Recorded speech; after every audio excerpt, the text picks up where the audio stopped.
Hey, this is Mr. Davis, and we're going to work on a quick lettering effect where we're going to turn the text into an actual path so we can manipulate it. So I'm going to start off setting up a document that's 800 pixels by 600, and we're going to hit create. Now, what I'm going to do is go up here and get the text tool. I'm going to click in here. I'm going to type graphics. And what I'm going to do is highlight it. And I'm going to go to my web fonts. And what I'm going to do is I'm going to scroll down a little bit until I find Alpha.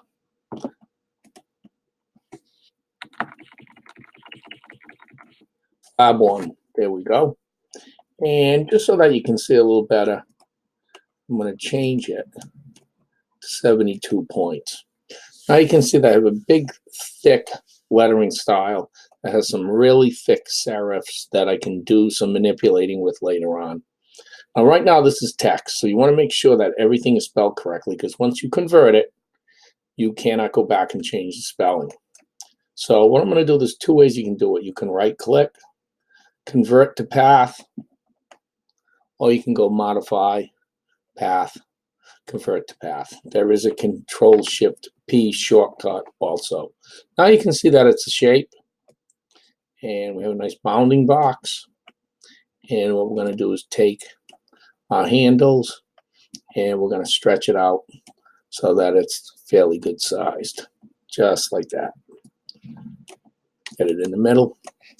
Take my color here, the fill, and what I'm going to do is I am going to go to a linear gradient. Okay, and it's going from left to right. I would like it to go from top to bottom. There we go.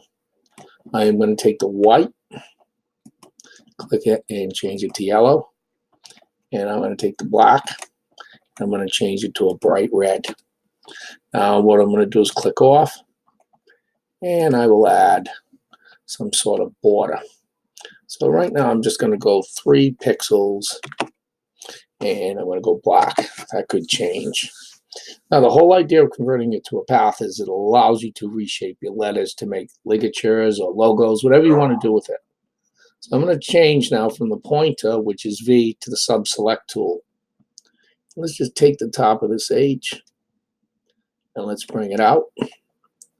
Take the bottom of this P, and do the same. As you can see, we can stretch it all the way out. We've got some nice guides. Okay, and you can do pretty much what you want. Now, what I would say is add some style to lettering, but just make sure that you keep it reasonable so everybody can read it. Now, if you want to move your lettering, you need to switch back to the pointer. You can hit the letter V on the keyboard. That will allow you to switch back. If you go between V and D, you can see my arrow switches between the pointer and the subselect tool. So we have a couple of letters that we've kind of moved around. If you want to go back and adjust it, you can click D. Let's bring this out a little farther. There we go. And now what I'm going to do is I'm going to give this design a background. And I'm going to click on the canvas itself. I am going to go to radial gradient. There we go. That's a nice effect. And what I'm going to do is always go File, save the file. And what we want to do now is I'm going to call this text effect. And hit save. If I want to take this design and I want to put it into a slideshow or put it on a Google Doc, what I would have to do is go File, Export. And in this case, because we have a background, I would choose JPEG.